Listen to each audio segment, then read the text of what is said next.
अस्सलाम वालेकुम नाजरीन, अवामी तराजुल के नए ब्लॉग के साथ मैं हूँ खालिद भट्टी। बिलाखिर वो खबर आ गई जिसका इंतज़ार था कई दिनों से। पाकिस्तान पीपल्स पार्टी और मुस्लिम लीग नून के दरमियान वफाक में हुकूमत साजी के हवाले से मामला तय पा गए। वज़ीर आज़म शहबाज शरीफ होंगे, जबकि अगले सदर मुमलकत जनाब आसिफ जरदारी साहब होंगे।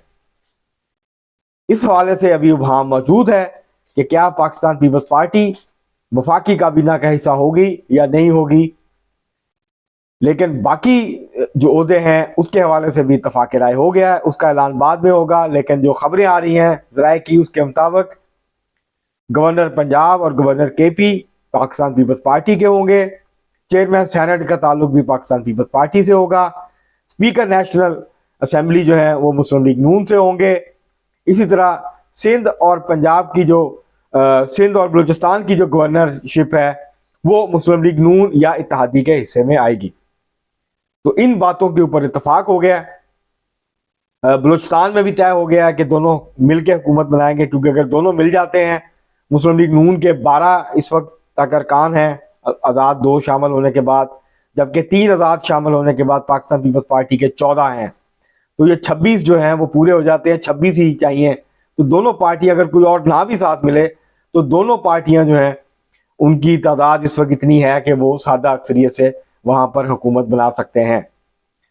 तो ये इस खबर का बड़े दिनों से इंतज़ार था कि क्या मामला तय होते हैं और जो है वो किस किस्म का सेटअप जो है वो सामने आता है। ये तो तय था, ये पहले ही ऐलान कर दिया गया था कि वज़ीर आज़म जो है वो शहबाज शरीफ होंगे, लेकिन आज ये बात ऐलान भी हो गया कि दोनों के मुश्तरका उम्मीदवार जो हैं वो जो है सदर आसिफ जरदारी साहब होंगे। इसका मतलब यह है कि अगले पाकिस्तान के सदर आसिफ जरदारी साहब होंगे। तो ये पावर शेयरिंग का फार्मूला तय पा गया है, उसकी बाकी तफसीलात चंद दिनों में सामने आ जाएंगी।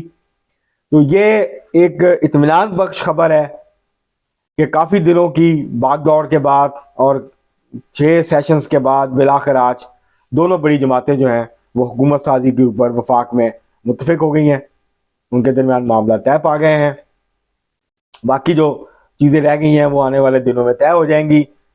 अब कम अज़ कम ये है कि जो असम्बलियाँ हैं, सूबाई असम्बलियाँ हैं और कौमी असम्बली है, उनके जो इजलास हैं वो बुलाने की राह हमवार हो गई है। और ये तय हो गया है कि अब इस वक्त कौमी असम्बली में अक्सरियत जो है वो किसके पास है। अक्सरियत जो है वो ज़ाहिर है जो 134 का फिगर है, क्योंकि 266 जनरल सीटों के ऊपर इलेक्शन हुआ है, तो 134 जनरल सीटों की ज़रूरत है हुकूमत बनाने के लिए। और दोनों मुस्लिम लीग नून और पाकिस्तान पीपल्स पार्टी के पास इससे ज़्यादा अरकान इस वक्त मौजूद हैं। तो ये अब इसमें तो कोई उबहम नहीं रहा, जबकि उनके साथ MKM भी है, बलूचिस्तान अवामी पार्टी भी है, इसके साथ साथ जो है वो IPP है जिसके 3 अरकान हैं, कौमी असम्बली हैं। तो मुस्लिम लीग काफ है जिसके 3 अरकान कौमी असम्बली हैं। तो इस वक्त तकरीबन 142-43 अरकान बनते हैं 134 की बजाय। तो एक कंफर्टेबल मेजॉरिटी जो है वो मौजूद है, बल्कि शायद इससे भी ज़्यादा तादाद जो है वो इनकी बढ़ जाए और 150 के करीब जो तादाद जो है वो पहुंच जाए। और जब ख़वातीन और अक़लियतों की नशिस्तें मिलेंगी इन सब पार्टियों को, तो ये तादाद कौमी असम्बली में जो 336 का ऐवान है उसमें इनकी तादाद जो है वो 200 से ज़्यादा हो जाएगी, जो कि कंफर्टेबल मेजॉरिटी होगी। पिछली दफ़ा इतनी कंफर्टेबल मेजॉरिटी नहीं थी 16 माह की हुकूमत में। तो ये एक बहरहाल आज पाकिस्तानी जो है वो इत्मीनान से सो सकेंगे कि अगली ये जो गैर यकीनी थी सियासी में सहकाम था उसका ख़ात्मा हो गया आज, और एक नई जो हुकूमत है वफाकी हुकूमत वो वजूद में आ गई। अगरचे ये कमज़ोर हुकूमत होगी, एक काफ़ी बड़ी अपोजिशन जो है वो मौजूद होगी, और उसमें मौलाना फजल रहमान भी बैठे होंगे अपनी 6 सीटों के साथ। और इसी तरह जो है तहरीक इंसाफ के जो अरकान हैं वो अब सुन्नी इत्तेहाद कौंसल के नाम से जो हैं वो मौजूद होंगे, तो वो भी वहाँ पे मौजूद होंगे कौमी असम्बली में बड़ी तादाद में। तो ये एक तरह से अब वाज़ेह हो गया है कि पाकिस्तान पीपल्स पार्टी, मुस्लिम लीग नून, MKM और इत्तेहादी मिलकर वफाकी हुकूमत बनाने जा रहे हैं। अब ये अबहाम जो था और इसके हवाले से जो क्या सराइयाँ थी, अफवाहें थी, वो कम अज़ कम आज के बाद दम तोड़ देंगी। बाकी यहाँ तक ताल्लुक़ है वफाकी काबीना का, ये भी वाज़ेह नहीं है। जैसे मैंने पहले कहा, बाकी चीज़ें तय हो गई हैं, लेकिन ये भी वाज़ेह नहीं है। इस पर शायद मज़ीद बातचीत भी हो अगले चंद दिनों में। تو اب یہ لگتا ہے کہ کل پنجاب کے معاملات بھی بہت حد تک سامنے آ جائیں گے. کل پنجاب کی پارلیمانی پارٹی کا اجلاس ہے مسلم لیگ نون کا, اور جس کی صدارت جو ہے نامزد وزیر اعلیٰ پنجاب مریم نواز شریف صاحبہ کریں گی. اس کے بعد کل مسلم لیگ نون بھی اپنی جو ہے وہ اسٹرینتھ شو کر دے گی پنجاب کے حوالے سے, تو وہ معاملات بہت حد تک واضح ہو جائیں گے. اور یہ نظر آ رہا ہے کہ یہ اب معاملات جو ہیں, جو یہ خطرہ تھا کہ شاید قومی اسمبلی جو ہے وہ ٹوٹنے کی طرف جائے اور کوئی بھی حکومت نہ بنا سکے, تو یہ معاملہ, یہ خطرہ جو ہے یہ ٹل گیا ہے آج کے اس اعلان کے بعد.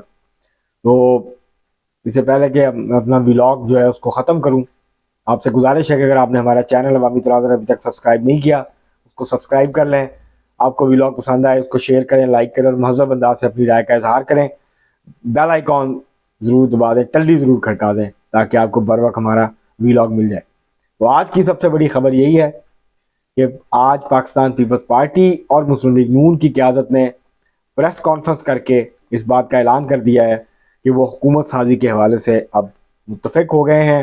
ان کے درمیان اتفاق رائے ہو گیا ہے, ان کے درمیان معاملات طے پا چکے ہیں, اور اگلی حکومت پاکستان پیپلز پارٹی, مسلم لیگ نون, متحدہ قومی موومنٹ, بلوچستان عوامی پارٹی, استحکام پاکستان پارٹی,